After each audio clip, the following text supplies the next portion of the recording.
Oh là là, le caca qui traîne partout. Ah bah génial, une centrale. Je vais pouvoir brancher ma... Ouh, j'ai trouvé une centrale nucléaire. Rejoins-moi, je suis dans les Ardennes. C'est la centrale de Facho.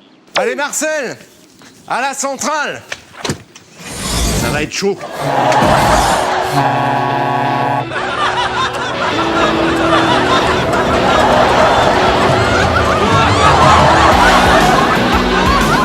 Jamy, je te présente la centrale nucléaire de Facho. Tenez, cette centrale, à elle seule, est capable de produire en un an l'équivalent de ce que consomment Paris, Lyon, Paris, Marseille, Lyon, Flamanville, Marseille, Paris. On va aller voir ça de plus près.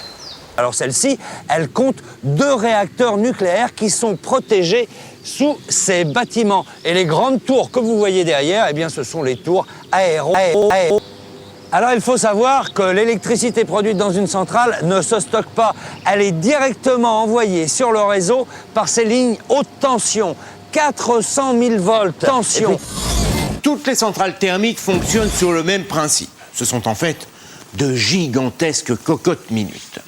On y fait chauffer du charbon qui se transforme en vapeur, laquelle fait ensuite tourner une cocotte minute qui entraîne un alternateur qui produit de l'infidélité. Alors pour faire chauffer Marcel, certaines centrales brûlent. La centrale de Chaux. Dis donc Jamy, tu sais que dans une centrale nucléaire, on fait chauffer l'eau avec des crayons. Des crayons. Des crayons. Des crayons. Des crayons. Non, pas ceux-là, ceux-là. Ces éléments se présentent tous sous la forme d'atomes, autrement dit.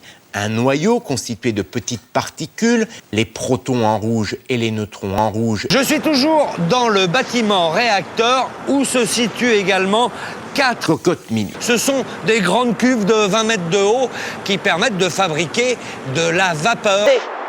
Seulement attention, ce n'est pas l'eau contenue dans le réacteur qui va être transformée en vapeur. En effet, le combustible a beau être enveloppé dans des gaines, certaines particules radioactives franchissent cette barrière et se retrouvent dans l'eau. Bah, comment on fait pour produire de la vapeur ? 320 degrés Celsius. Circuit primaire, générateur de vapeur, circuit secondaire, alternateur, pompé, cocotte minute. Alors explique-moi Jean-Philippe, comment ça se passe ?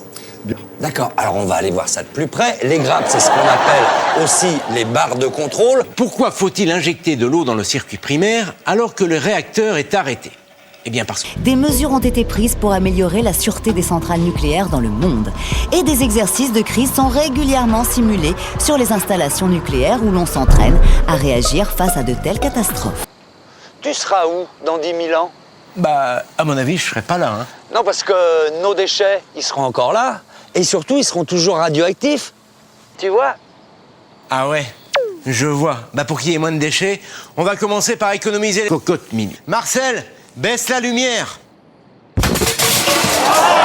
Marcel, t'aurais pu ranger la caisse à outils. Lors d'un essai, les pilotes de la centrale n'ont pas respecté les consignes de sécurité et le tour du réacteur s'est emballé. Une déflagration a détruit le toit de la centrale, projetant un panache de produits radioactifs qui a traversé et contaminé la plupart des pays d'Europe.